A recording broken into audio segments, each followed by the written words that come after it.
우리가 어려움과 두려움을 구분할 수 있어야 합니다.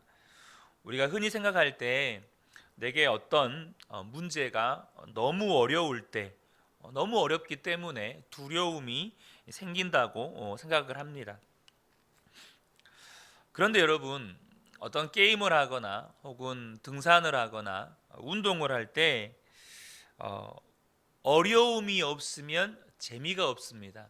이게 무슨 말이냐면, 여러분 등산을 할 때요, 여러분 앞산 오르는 것을 자랑합니까? 아니면 여러분 뭐 3박 4일 이렇게 뭐 종주하는 걸 자랑합니까? 여러분 앞산 1시간이면 앞산 갔다 왔다고 해서 자랑하는 분은 안 계십니다. 그런데 내가 뭐 지리산 둘레길 혹은 천왕봉을 뭐 3박 4일에 걸쳐서 종주를 했다 그러면 여러분 평생 자랑거리가 됩니다. 무슨 말입니까? 여러분 어려움이 있다는 건 두려워하는 이유가 아니라 그 사람의 능력을 증명해 주는 겁니다. 그러니까 어떤 어려운 일을 만났을 때 내가 두려워하는 건 내가 영적으로 약하기 때문에 두려워하는 것입니다. 내가 지리산을 등반할 수 있는 능력이 없기 때문에 지리산 가자 그러면 두려운 겁니다. 하나님이 저와 여러분을 성령으로 충만하게 하시면 어떤 어려운 문제를 만나면 그 일이 어렵기는 하지만 두려워하지는 않습니다. 오히려 성령님께서 나를 어떻게 이 일을 극복하게 하실까? 혹은 성령님께서 이 일을 통해서 무슨 일을 행하실까? 기대하게 되죠. 본문 4절의 말씀은 그런 측면에서 우리에게 굉장히 중요한 도전을 줍니다. 내가 사망의 음침한 골짜기로 다닐지라도 해를 두려워하지 않을 것은 주께서 나와 함께 하심이라. 다윗은 분명히 사망의 음침한 골짜기로 다닐지라도 해를 두려워하지 않는다고 고백합니다. 다윗은 어떤 사람이기에 이 사망의 음침한 골짜기를 다녀도 두려워하지 않는 것입니까? 여러분 분명하게 이야기합니다. 주님이 나와 함께 하신다는 사실을 다윗은 분명하게 알았다는 겁니다. 그러니까 죽음도 두렵지 않은 것입니다. 저와 여러분이 예수님을 믿는 것이 분명하다면 나는 죽음도 두렵지 않다라는 고백이 되어져야 합니다. 그런데 죽음은 고사하고 경제 문제 혹은 건강 문제에 넘어지고 있다면, 삶의 문제 앞에서 저와 여러분이 넘어지고 있다면 내가 진짜 예수님을 믿고 있는지 점검해 보셔야 한다는 것입니다. 다윗은 분명히 예수님을 믿죠. 그런데 다윗의 삶을 보시면 정말 어려운 일들이 많았습니다. 어려서부터 목동이었기 때문에 곰과 사자와 싸운 것은 말할 것도 없고, 청소년 시기 때 여러분 한 나라의 군대 장관, 그러니까 한 나라의 최고의 용맹한 장수와 싸웁니다. 골리앗이죠. 그리고 그것 때문에 사울의 시기 질투를 받아서 10여 년의 시간 동안 여러분 도망자로 살아갑니다. 그런데도 다윗은 해를 받는 것을 두려워하지 않는다고 고백합니다. 여러분 다윗이 하나님이 나의 목자라고 고백했을 때 분명 자신이 양치던 시절을 떠올렸을 것입니다. 이스라엘의 자연환경은 우리나라랑 많이 다릅니다. 그 이스라엘에서 양을 치려면 여름에는 이 아래쪽이 너무 건조하니까 양을 데리고 산 꼭대기로 올라갑니다. 그러면 여러분 양떼를 이끌고 산 꼭대기로 올라가면 굉장히 위험합니다. 때로는 골짜기의 급류, 또 산사태, 맹수들, 또 먹으면 죽는 독초들, 우박이 내리기도 하고 폭풍이 몰아치기도 하죠. 또 겨울이 되면 그 양들을 데리고 내려와야 합니다. 이런 과정에서 양떼가 죽을 위험에 처하게 될 수도 있는데, 이 목자인 다윗은 양들이 죽는 일이 없도록 여러분 어떤 수단을 써서라도 이 양떼를 보호하는 일을 하는 목자였습니다. 자신이 목자였을 때 양들을 그렇게 지켰기 때문에 목자이신 하나님이 자신도 그렇게 지키시리라는 믿음이 있는 것입니다. 우리 안에 이 믿음이 있느냐는 것입니다. 우리의 믿음의 실상은 죽음의 문제에 부딪혀 보면 그대로 드러납니다. 저도 부끄러운 고백이지만 제가 종종 하는 이야기인데요. 제가 24살에 다쳐서 2년의 수술과 재활의 시간을 할 때 정말 제 믿음 없음이 여실히 드러났었습니다. 정말 많은 하나님 앞에 원망을 했었고, 또 스스로 좌절과 절망에 빠져서 절망의 구렁텅이에서 벗어나지를 못했습니다. 그런데 거기에서 벗어날 수 있었던 것도 제가 믿음이 탁월해서가 아니고요, 하나님이 저를 건져주셨습니다. 하나님이 저를 건져주시는 것을 경험하니까 하나님이 나를 지키시는구나, 이 고백이 되더라고요. 여러분, 저와 여러분이 우리 인생에서 어려운 일을 만나게 되잖아요. 그 어려운 일을 만날 때 사람만 옆에 있어줘도 힘이 납니다. 여러분, 그러죠? 사람만 옆에 있어줘도 힘이 나는 게 분명하다면, 여러분, 하나님이 나와 함께 하시면 무슨 일이 일어날까요? 여러분, 기도도 혼자 하는 것보다 함께 할 때 힘이 납니다. 그런 의미에서 저는 우리 성도님들께 이제 날 풀리고 3월 되면 함께, 우리 성도님들 또 코로나로 함께 예배할 수, 코로나 이제 이 안전 그 단계가 낮춰졌으니까 여러분 새벽에 함께 나와서 예배하고 기도하셨으면 좋겠습니다. 여러분, 2000년 전에 하나님께서 사람으로 오셨습니다. 예수님이라고 하는 이 이름이 구원자라는 뜻이죠. 근데 예수님의 다른 이름이 있습니다. 그게 무엇입니까? 임마누엘입니다. 예수님이 인간의 몸을 입고 오신 것은 우리를 구원하시기 위해 오시기도 하셨지만, 하나님이 우리와 함께 하심을 보여주기 위해서도 오셨습니다. 여러분, 예수님의 또 다른 이름이 하나님이 우리와 함께 하시다라는 의미예요. 하나님이 우리와 함께 하심, 예수님이 우리와 함께 하심을 어떻게 합니까? 4절 말미에 보면 주의 지팡이와 막대기가 나를 안위하시나이다 라는 다윗의 고백이 있습니다. 다윗이 목자였을 때 지팡이와 막대기를 가지고 있었습니다. 지팡이는요, 목자가 양을 이끄는 도구입니다. 양이 흩어지려고 하면 그 양을 모을 때, 새끼가 어미를 잃으면 그 새끼를 거두어서 어미에게로 데리고 갈 때, 양이 혹 구덩이에 빠지면 그 구덩이에서 건져 올릴 때 이 지팡이를 사용했습니다. 막대기는요, 사자나 곰이나 늑대가 양을 훔치러 오면 그것을로부터 양을 지키는 호신 도구로 썼습니다. 그 맹수들을 두들겨 패는 데 썼어요. 그러니까 양은 목자가 지팡이와 막대기를 들고 있는 것을 보면 안심하는 겁니다. 저 지팡이로 나를 위험한 데서 빠지면 나를 건져주겠구나. 저 막대기로 원수가 나를 죽이려고 오면 나를 지켜주겠구나. 예수님도 저와 여러분에게 똑같이 하신다는 거예요. 예수님도 지팡이와 막대기로 저와 여러분을 안위해 주십니다.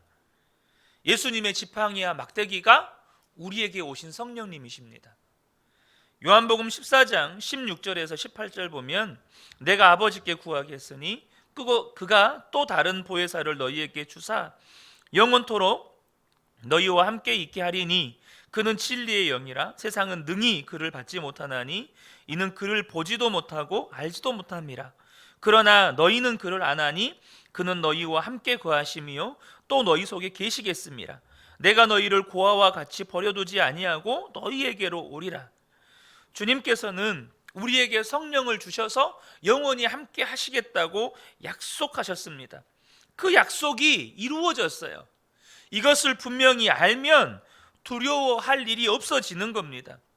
우리에게 문제가 주어져도 문제가 어려워서 무너지는 일은 없습니다. 여러분, 두려워하니까 무너지는 거예요. 문제가 어렵죠. 근데 내 능력이 더 큽니다. 무슨 말입니까? 내 안에 계신 주님이 여러분 만물보다 크십니다. 만물보다 크신 주님이 내 안에 계셔요. 내 안에 성령 하나님이 계십니다. 예수님이 나의 선한 목자가 분명하면 두려워할 이유가 없다는 겁니다. 요한복음 16장 13절에 그러나 진리의 영이 오시면 그가 너희를 모든 진리 가운데로 인도하시리니 그가 스스로 말하지 않고 오직 들은 것을 말하여 장래 일을 너희에게 알게 하시리라. 우리가 이번 주일에도 말씀을 나눴죠. 성령님이 말씀을 생각나게 하셔요. 그 말씀이, 하나님의 말씀이 내게 들려오면 마음에 평안이 임하는 겁니다. 사단이 우리를 속이는 그 모든 거짓 두려움들이 실체가 드러나는 겁니다.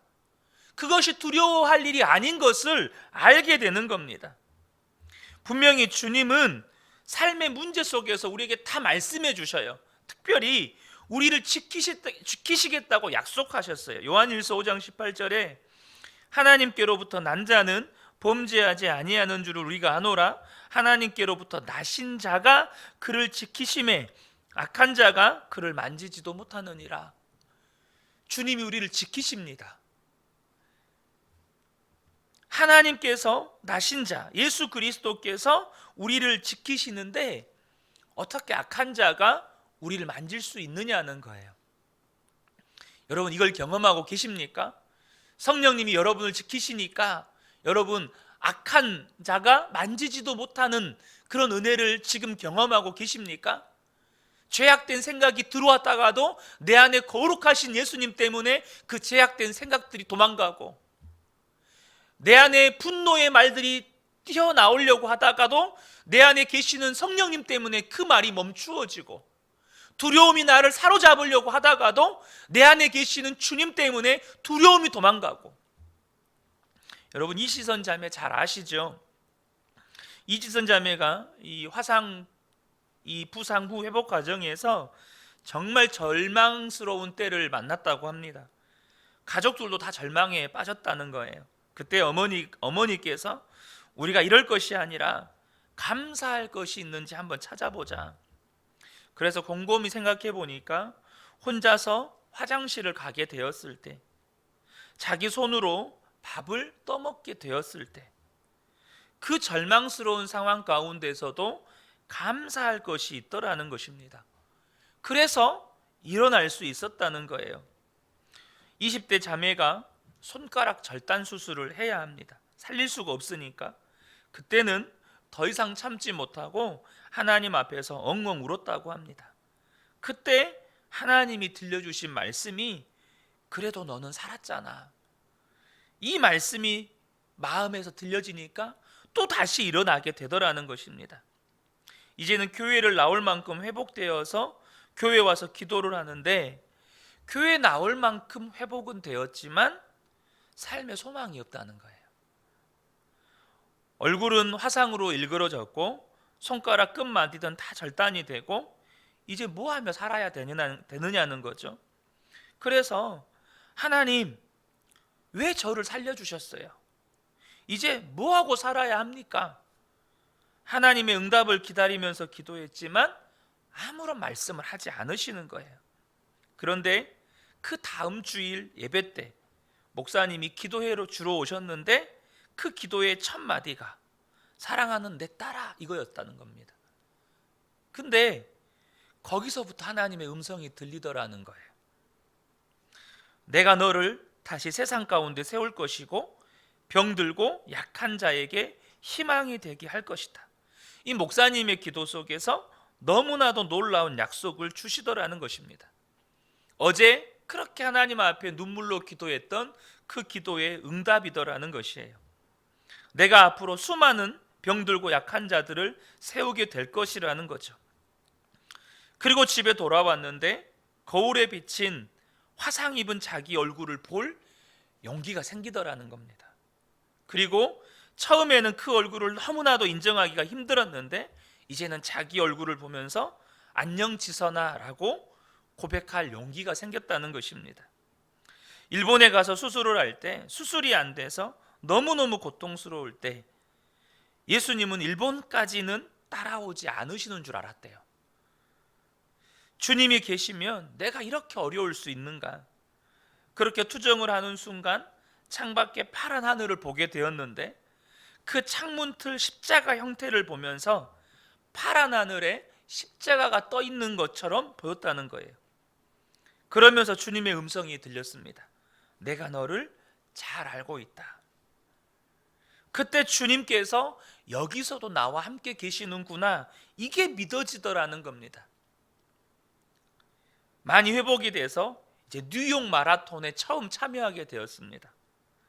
연습도 제대로 하지 않은 상태에서 처음으로 마라톤 완주에 도전을 하는데 얼마나 힘들었겠어요. 진짜로 죽을 것 같았대요. 근데 죽지는 않더래요. 죽을 것 같았는데 죽지는 않더래요. 그때 알았다는 거예요. 사망의 음침한 골짜기를 지나더라도 다 죽는 것이 아니라는 것을. 여러분, 다윗의 정말 깊은 믿음의 고백이 하나 있습니다. 시편 139편 7절에서 10절의 말씀입니다. 내가 주의 영을 떠나 어디로 가며 주의 앞에서 어디로 피하리이까? 내가 하늘에 올라갈지라도 거기 계시며 수월에 내 자리를 펼지라도 거기 계시니이다. 내가 새벽 날개를 치며 바다 끝에 가서 거주할지라도 거기서도 주의 손이 나를 인도하시며 주의 오른손이 나를 붙드시리이다. 여러분, 이거 진짜 믿으십니까? 하늘로 가도 저 땅 깊은 지옥 바닥에 있어도 거기서조차도 주님이 나를 붙드시고 주님이 나를 인도하신다. 우리가 예수님이 진짜 목자이신 것을 믿으면 사망의 음침한 골짜기를 지나가는 형편에 있어도 두려움이 없어집니다. 그러나 내가 죽음의 골짜기를 지나가는 것 같을 때 두려움이 없어지는 정도가 아닙니다. 물론 내가 죽음의 골짜기를 지나갈 때 두려움이 없어지는 것도 큰 은혜입니다. 그러나 내가 죽음의 골짜기로 가는 결단의 용기가 생긴다는 겁니다.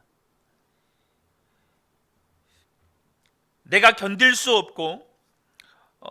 없이 괴로울 때 주님이 함께 계심을 믿고 두려움이 없어지는 것도 분명히 놀라운 은혜예요. 하지만 그 사망의 음침한 골짜기와 같은 그 길이 사명의 길이라면 기꺼이 가는 것은 더 놀라운 역사예요. 제가 얼마 전에 아마 말씀 기도했던 것 같아요. 설교 중에 타지키스탄 그 선교지에서 폭탄 테러 예화를 한번 말씀을 드렸습니다. 제가 결과만 말씀을 드렸기 때문에 여러분 그 과정이 여러분 얼마나 힘들었겠어요? 이슬람 테러 분자들이 폭탄을 3개 설치를 했습니다. 본당의 문 앞에, 그리고 계단 밑에. 그러니까 본당에서 예배 중에 폭탄이 터지니까 사람들이 어디로 몰리겠어요? 문 앞으로 다 몰리겠죠. 거기서 폭탄이 5분에 또 터집니다. 또 떼굴떼굴 굴러 내려가는데 계단에서 폭탄이 또 한 번 터집니다. 그러니까 100여 명의 사상자가 난 거죠. 선교사님이 수습할 힘도 없고 전도할 힘도 안 생기는 거예요. 그래서 유기성 목사님께 한번 오셔서 정말 절망에 빠진 우리 성도들에게 힘 한 번 주시라고 집회를 요청하셨습니다. 그래서 목사님이 그 집회를 가셨는데 한 장로님이 한사코 그 집회에 따라가셨습니다. 집회를 잘 마치고 이제 돌아오는 길에 장로님이 목사님께 이런 말씀을 하셨다는 거예요. 자신이 이 목사님 집회를 따라온 이유가 아내 되시는 권사님이 목사님이 폭탄 테러가 일어난 선교지에, 그것도 얼마 지나지 않아서 이렇게 집회를 인도하러 가시는데 또 이슬람 거기서 이걸 알고 또 폭탄 테러를 일으키면 어떻게 하느냐, 거기서 또 폭탄 테러가 일어나면 목사님 어떻게 되겠느냐, 혹시라도 폭탄 테러가 일어나면 목사님 밀치고 당신이 죽으라고, 그렇게 남편을 떠밀어 보냈다는 거예요. 여러분, 가서 목사님 대신 죽으라고 하는 아내 되시는 권사님은 뭐고, 가서 죽으라고 하는데 따라가는 이 장로님은 뭡니까? 제가 2010년 11년에 체첸공화국에 단기 선교를 다녀와 봤기 때문에 테러나 얼마 전에 전쟁이 일어난 나라의 분위기를 너무 잘 압니다. 제가 갔을 때가 체첸 전쟁이 발발한 지 7년 후 2000년대 초반에 체첸 전쟁이 있었기 때문에 전쟁이 끝난 지가 한 10년이 채 안 됐을 때였어요. 공기조차도 다른 것 같습니다. 그 나라에 딱 들어가는 순간 그냥 그 나라 공기가 다른 것 같아요.